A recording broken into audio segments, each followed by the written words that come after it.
Welcome once again to Breakfast Central. Now, the 3rd of May is a day set aside by the United Nations to mark the World Press Freedom Day. It is a day observed to raise awareness on the importance of press freedom and also to remind governments of their duty to respect and uphold the freedom of expression enshrined under Article 19 of the 1948 Universal Declaration of Human Rights.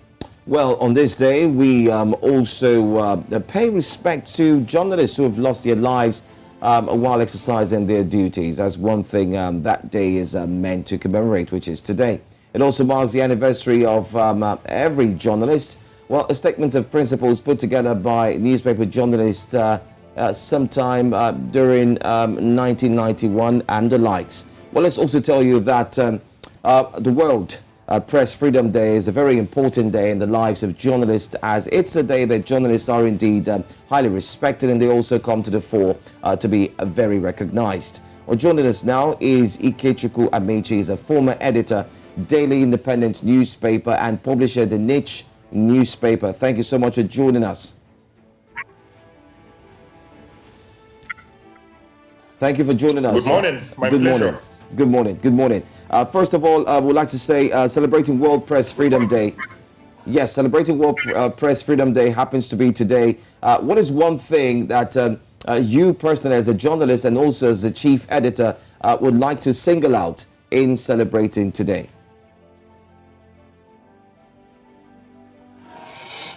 Well, since the United Nations General Assembly, I think it's 30 years now, declared May 3rd of every year as the World Press Freedom Day, or the World Press Day in short. It has been a very significant day in the life of every journalist, practicing or retired. That is, assuming that my journalists ever retire. But this year's theme is particularly significant. It says shaping a future of rights, freedom of expression as a driver for all other human rights. And I think it is particularly important that we take freedom of expression as the ground norm, as the fundamental, as the most important of the driver of all other human rights. So for me, as a journalist, Nigeria is at the crossroads today, politically, socially, economically. And the journalist who tries to navigate all these landmines is an endangered species. Of course, we saw what happened during the just concluded elections, both on February 25th and March 18th. So for me, it is a day that is very significant because it shines a lot of light on what ought to be that freedom of the press is the driver of all other human rights, of all other freedoms that we enjoy as human beings. So it is a very significant day for me. Yeah. But now let's move the conversation across the continent. You know, I think the Amnesty International put out a report covering East and Southern Africa and expressed that press freedom seems to be diminishing every other day across the continent, with attacks on journalists. But most importantly also is it seems like there's now twitching of certain laws and social media laws and regulations that seem to stifle the press. So I want you to share your views on how governments across the continent seem to also be aiding the stifling of press freedom by these new laws here and there that are put in place to hinder press freedom. You know, in Africa, but again, not only in Africa, the press is always seen as the enemy of dictatorships all over the world. We saw what happened in the United States recently when Donald Trump was the president of America, and how he tried all he could to suppress press freedom. That is what we're experiencing in African countries. And the more democracy, because if you ask me, I will tell you that democracy, which was blossoming, as it were, recently, is beginning to recede, because as more African countries renege on the tenured terms and all that, for them to keep on holding on to power, they must move against the press. If we come to Nigeria, you see, when governments become less democratic, it is only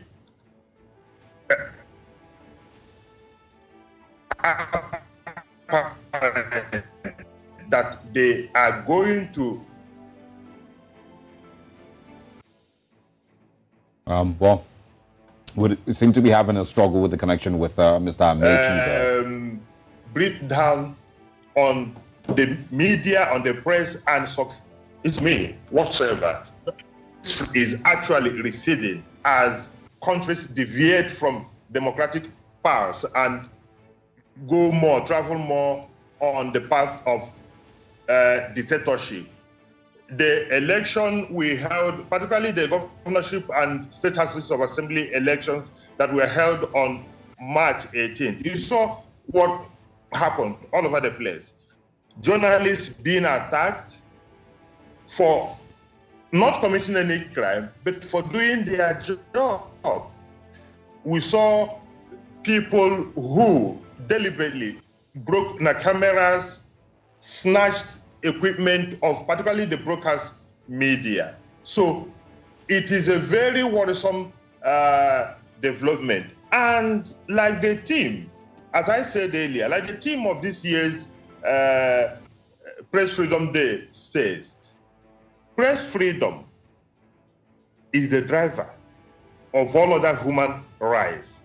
Unless there is a reversal of this negative trend, Africa, all other rights in Africa will suffer, because the media is at the bastion of all other freedoms that we enjoy as human beings in democratic societies. All right, Mr. Amaechi, I mean, you've talked about the press being an enemy to dictatorship, especially in countries. These we've seen play out in certain countries, not just here in Nigeria. We've seen how the press have actually faced backlashes from different aspects, especially when it comes to politics. But I'd like us to focus on the elections, the just concluded elections here in Nigeria. What is one thing that the political parties, the stakeholders and the likes should bear in mind, especially when it comes to the press? Because it seems much more like when the press was trying to get more questions, or better still, even from our end here, and I mean, I follow your paper as well, The Niche, when certain articles are being written, or in this part of the country, when anchors or broadcasters ask questions, it seems to be taken as an attack. What do you think the press needs to do to inundate stakeholders, politicians, political parties, not forgetting to many others, to understand that this is a job that needs to be done? What are the things you think needs to be done? I don't think those who are trying to suppress press freedom are doing that out of ignorance, not knowing what ought to be. They know that they are deliberately going against press freedom. Is a question of choice, and that's the way of, like I said earlier, that's the way of dictatorships. The media will always the enemy to dictatorship at whatever level. Of course, you can see what is happening, particularly in the electronic media, the television mostly, how MBC is finding television houses everywhere for doing what? Nothing other than carrying out their constitutional responsibilities. The media, for God's sake, is the fourth estate of the realm, and they have constitutional responsibility to hold those in power accountable to the people. And in exercising this function, there is no way you can do it effectively without stepping on toes. Because look, there is so much in the skeleton of our politicians and our leaders which they don't want the people to know about. It is the responsibility of the media to bring these things to the fore, and that will always bring about conflict. So when the Minister of Information or whoever or the NBC clamps down on media houses, it is not because they don't know what is right or what they ought to do, or that they think that there is an infraction or an infringement, so to say. It is because they can't stand the truth. And when leaders can't stand the truth, they resort to all manner of high-handedness in trying to get to their desired goal. And that desired goal is always in conflict with press freedom. The press must be let off the teeters. The press must be free for a society to progress. Yeah, well, for democracy to thrive, the press must be free. So I'm not too sure that, to answer your question, I'm not too sure it is what needs to be done to tell them no. All right, Mr. Amaechi, so we can also wrap up the conversation. You know, I also want you to speak on. Yeah, it's a little struggle, but I would like if you can quickly also speak on the place where the press has also been has also failed itself. There's still, of course, evidence here and there of brown paper journalism, as it is popularly described. You also get to see situations where the press ignore certain stories because, well, they either don't. Sorry. Or they're partisan? Oh, yeah. And you see things like that happen a few times across the continent. There's currently stories, that are trending across Nigeria that you can tell that certain, media houses, print, and broadcast media seem to be ignoring completely. So I want you to share your thoughts on how the press is also failing itself, even as much as we, plead for more press freedom. Well, the issue of self-censorship, of course, it will always be there. It will always be there. It behoves journalists to also know that they are accountable to the people. Theirs is a public trust. And if they go into self-censorship, or if they have stories which ought to be of public interest and they bury it because of their own personal interest or the interest of the publishers or the owners of the organizations where they work, they should also know that they are harming the media, and they are also shortchanging the people who depend on them to know what the issues are. So I quite agree with you that it is not, and again, in every profession, it's not only peculiar to the media, there will always be bad eggs. So I'm not saying that all journalists are saints. No, they can't be. It will be preposterous for anyone to assert that all journalists are saints. But I can say without any fear